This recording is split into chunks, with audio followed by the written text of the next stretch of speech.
Again, if this is your first time on the channel, go ahead and click subscribe down below. Also, make sure to hit that notification bell. Now, today we're going to be... FedEx man brought me something. Now, today we're going to be talking about social proof on Facebook ads.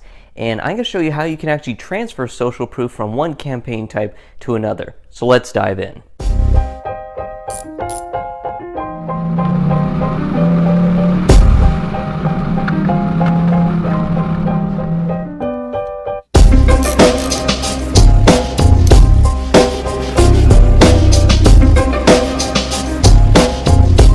Alright guys, so first off, quick question. If I had two ads side by side, which one would you be more likely interested in?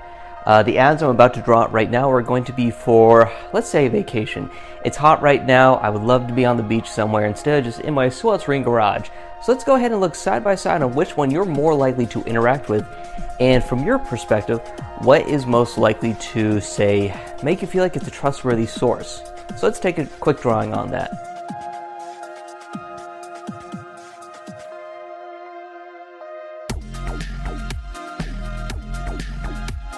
There we go. Now those are both of my ads, and as you can tell, here we are on the beach or whatever, and his first says awesome vacay, learn more. Now let's go ahead and add in the thing that's really going to decide, because as you can tell, they're virtually identical.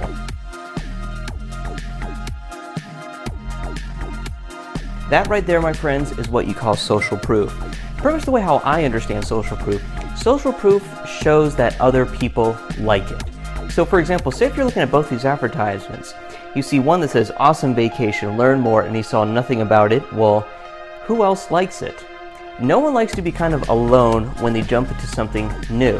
So when it comes to something like that, seeing that 54 people have liked it, given a wow reaction, and there's people down below that commented on it, maybe they're tagging their friends, that shows that, hey, people are responding to this and they like it. Now, not only do people like it, but Facebook likes it. Because that means if you're showing an ad that people are reacting to versus one that they are not, they are going to reward you with lower ad spend. So the challenge is, how are we going to get an ad that has good social proof, but also will send people to, say, our website or our landing page? Because we know typically a traffic campaign only targets those people that will click through. And we know an engagement campaign, well, it's going to be pretty much people like this, but who are not going to go ahead and click that learn more button. So what do we do? Well, what we do is we actually take the post ID and we add it to a new campaign. Now, if you're not sure what the post ID is, I got a video right up here that explains how to find the post ID. So if you don't know how to find it, pause this video, click right up here, and go ahead and check out how to find your post ID, because that's what we're going to be using. So now we understand what social proof is. Say, for example, we want to use this social proof on a different kind of ad, because let's say, for example, this ad right here is, I'm not a good speller, it's an engagement ad, which means we're going to get a lot of social proof. However, we want people to click this button. So how can we take this social proof from an engagement ad and put it to a new campaign that is, say, a traffic ad? Because say if we ran this engagement ad and we have all these, comments, these likes, maybe a couple shares in there, that would be amazing, because then you're just simply getting free marketing. How are we going to transfer this to a traffic campaign? Well, let's go jump to my computer. I'm going to show you the exact way how. Alright guys, welcome back to my laptop. So today we're going to be taking a look at this ad account, and as you can tell, we have an ad that's already finished up.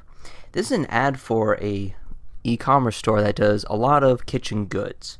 So what we're going to do is we're just going to take a look. Now, as you can tell right from the bat, this is an engagement type ad. And it performed pretty well. As you can see, the cost per post engagement just in America was only 16 cents, and we only spent about $10 on it. Let's go ahead and take a quick look at the ad. By the way, I'm going to show you another really cool trick as well. As you can tell, this ad did pretty well. It has a relevance score of 8, and even with it just being a post engagement ad, it even got 4 clicks all by itself. But let me show you a really cool trick. We're going to go here to edit. Then we go up here to links, because while we can scroll down and take a look at this right here, what we want to do is go ahead, scroll up, and go to manage Facebook comments. Now what that does is it shows what the ad looks like exactly on Facebook. And of course right here we can actually go ahead and see all the comments. Now we had about 45 likes, 3 shares, we had a comment, and even and of course the page itself liked it as well. It reached 544 people. As you can tell from the ad, it looks like it did a pretty good job of just getting social proof. What we're going to do is we're going to create a traffic campaign that's going to be using this as the ad so we can keep the social proof. So let's go ahead and do a speed run through creating a traffic ad. Up here to create, we're going to stick it on traffic. Going to make sure it's on website. Going to switch to a saved audience, which we created, which is base test audience. For those in the food area, just take a quick look. This audience did pretty well, so feel free to take a quick screenshot of this. I have no shame in showing people, audiences that I've created. And let's just move right along so I can show you how this would actually work. So here we are at the ad creative level. Always make sure that you're on the right page and Instagram account, and instead of just going down here and having to recreate this whole ad again, which will in fact not get us all this juicy social proof that we really want, what we're going to do is we're going to go right up here. We're going to go to existing post.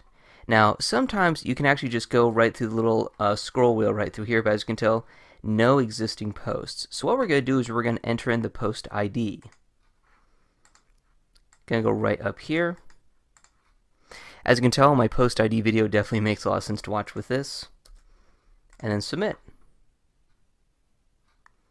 And check that out. Now typically we can scroll through here and actually be able to find the post, but that's only if you really organically posted it on the page. Now being this was an ad and you really don't organically post ads on the page, it makes it really hard to find. So the nice thing is, I'm going to grab that real quick. The nice thing is we already have an ad that already has all of its social proof. Check right here in the preview, which means once we go ahead and add in a couple of things, I mean heck, it's already ready to go. We click confirm. And it's ready to go. It's in review. And if we go all the way to the ad set level, and there we have it. We have two campaigns that are using this one ad at the same time, which means the engagement campaign is still going to be getting engagement. The traffic ad is still going to be showing this ad to people who are more likely to click this Shop Now button. And as you can tell, that's definitely going to be a huge benefit because you're always going to be getting new comments, new likes, new shares, and then on top of it, you're going to have more people clicking through, which means you're going to be getting a lot cheaper cost per click. Alright guys, I hope you love this video. If you do, make sure you give a subscribe, give me a comment down below on what you thought was the most earth-shattering, and make sure you're part of the notification club. Because definitely, I think it's so awesome that we can start with one edge, make it look really good, and definitely get some social proofs to show that people actually like what we're doing, and then using that same advertisement in a completely different campaign. Not only does it make Facebook happy because we're showing more people an ad that already people are reacting to, because they don't want to have just abusive ads all over the place. The nice thing is we get cheaper ad costs. I remember one time I did this for one of my clients. You know, the usual cost per click was like $1.50, but once we started running it this way, ooh, man, did that drop down to a little bit under 20 cents. Still in America, if I might add. But yes, guys, I hope you liked this video. Make sure you comment, like, and subscribe, and I'll see you guys next time.